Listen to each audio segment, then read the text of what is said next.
I applaud your initiative, Mr. Chairman, for calling this hearing because we often take for granted what is the largest trading and economic relationship we have with anyone in the world. With our fascination with developing markets, we often forget this one.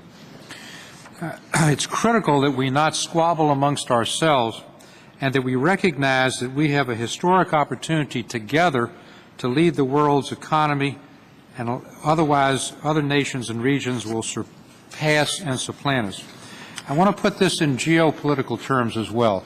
We have got to show that our democratic free market model will work in the 21st century for our people.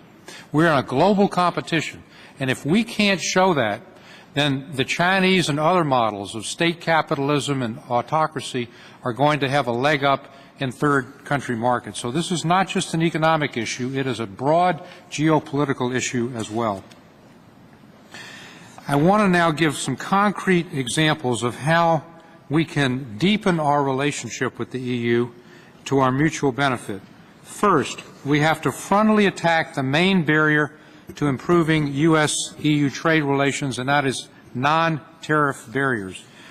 These include product licensing, risk assessment rules, and divergent standards.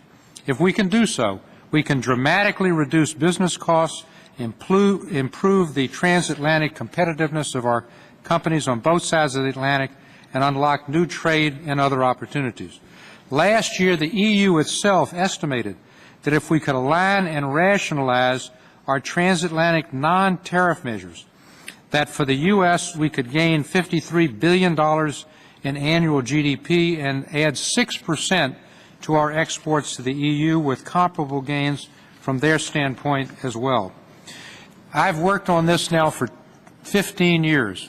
We cannot do it just sector by sector. We need a systemic approach to non-tariff barriers, and therefore we should negotiate an executive agreement which sets a goal of achieving the same degree of mutual acceptance of standards between the U.S. and the EU as the EU has done in establishing its own internal market. That's how their internal market works. It's not that Germany and France have identical standards. They mutually recognize their standards as being satisfactory. The general principle would therefore be mutual recognition of standards as the expected practice, with opt-outs in explicit cases. Regulatory agencies on both sides of the Atlantic would be urged to include a transatlantic impact statement for all regulations over a certain size. There are three ways of achieving this objective. One is harmonization, that is common standards where possible. Second, interoperability of product standards, as we already have with cell phones, so they can work equally on both sides of the Atlantic. The EABC has been talking about an e-health card that would work on both sides, and mutual recognition agreements. The Transatlantic Economic Council, should be charged with energizing this process to reduce non-tariff barriers on a systemic basis, as well as negotiating an overarching framework regulatory accord with guidelines for new regulations. This would include advance notice to transatlantic stakeholders of any regulations with a transatlantic impact, like Sarbanes-Oxley, requiring that science-based decision-making be the basis for regulations, and that the least costly alternative on both sides of the Atlantic be chosen. Second, we should work together to establish a barrier-free transatlantic investment market. Investment flows are 3 times the amount of trade flows, but there remain anachronistic barriers to investment even in this country. For example, no majority ownership of aviation and airlines. Of course, there should be exceptions for national security.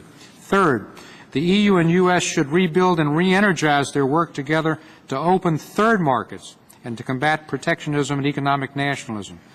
They should engage in a renewed push to complete the Doha round, work together for joint démarches against IPR violations such as in China and Russia, and joint opposition to increasingly required technology transfer obligations in countries like China as a condition for market access. This hits both sides of the Atlantic equally. And the EU and U.S. could take the lead to negotiate liberalized sectoral agreements like we did in the Clinton administration with the ITA agreement, Information and Technology Products, and the Protocol on Telecommunications. And fourth, After a maximum effort to revive the Doha round, where we either reach an accord or pronounce it dead, it's time now for the EU and U.S. to aggressively negotiate a transatlantic free trade agreement, including a goal to reduce tariffs on manufactured goods within a prescribed time frame to zero, and fully opening our services markets forever. I'm a great believer in the multilateral system. I believe we've reached the end of the rope. I've been engaged in these since the Carter years with the Tokyo round. The consensus rule, it's too much. It takes too long. This is 9 years now into this, and there's 7 or 8 years between rounds. The world occurs too fast. We can do an EU-U.S. free trade agreement in a WTO-consistent manner because it would cover substantially all trade. It would set a high standard for regional free trade agreements that other countries like China are reaching, but which don't reach WTO standards. We should do this with an initial goal of a customs union, taking all tariffs to zero.